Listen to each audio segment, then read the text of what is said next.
अमेरिकी राष्ट्रपति Barack Obama के बयान के बाद बाजार ने गोता खाया। सभी सेक्टर इंडेक्स में भारी गिरावट देखी गई। ओबामा के बयान में अमेरिका में रोजगार के लिए फिर कंपनियों पर दबाव दिखाई दिया, जिससे आईटी सेक्टर की कंपनियों में आज भारी दबाव दिखा। आज के कारोबार में सभी सेक्टर इंडेक्स में गिरावट देखी गई, लेकिन सबसे ज्यादा पिटाई मेटल और आईटी सेक्टर की हुई। अमेरिकी राष्ट्रपति बराक ओबामा ने अमेरिका में नौकरियों के मौके बढ़ाने और ग्रोथ को रफ्तार देने के अपने प्लान का खुलासा किया। बराक ओबामा ने अमेरिकन जॉब्स एक्ट के तौर पर 447 अरब डॉलर के पैकेज का प्रस्ताव कांग्रेस को दिया और इसे तुरंत पास करने की गुजारिश की। इस पैकेज का ज्यादातर हिस्सा कर्मचारियों और कंपनियों के लिए टैक्स में कटौती का है। बराक ओबामा के सामने सबसे बड़ी चुनौती देश में 9% की दर से बढ़ रही बेरोजगारी है। बढ़ती हुई ईएमआई से आम आदमी को राहत नहीं मिलेगी। दरअसल बैंक हर किसी के लिए कर्ज की अवधि बढ़ाने को तैयार नहीं। हाल ही में सरकार ने बैंकों को सलाह दी थी कि वो लगातार बढ़ते ब्याज दरों के इस माहौल में ईएमआई बढ़ाने के बजाय लोन की अवधि बढ़ा दे, लेकिन बैंक ऐसा कर पाने में सक्षम नजर नहीं आ रहे। बैंकों को डर है कि अवधि बढ़ाने पर बैंकों पर अतिरिक्त ऑपरेशन कॉस्ट आएगी।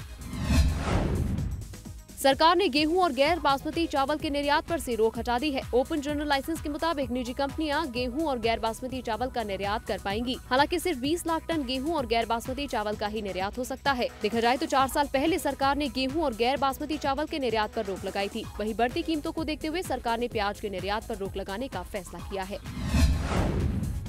अगस्त महीने में चीन के औद्योगिक उत्पादन में 1% की बढ़ोतरी देखने को मिली है। सालाना आधार पर अगस्त में चीन के औद्योगिक उत्पादन में 13.5% की बढ़ोतरी दर्ज की गई। अगस्त में चीन की रिटेल बिक्री भी 1.36% से बढ़ी है। सालाना आधार पर अगस्त में चीन की रिटेल बिक्री में 17% की बढ़ोतरी देखने को मिलेगी।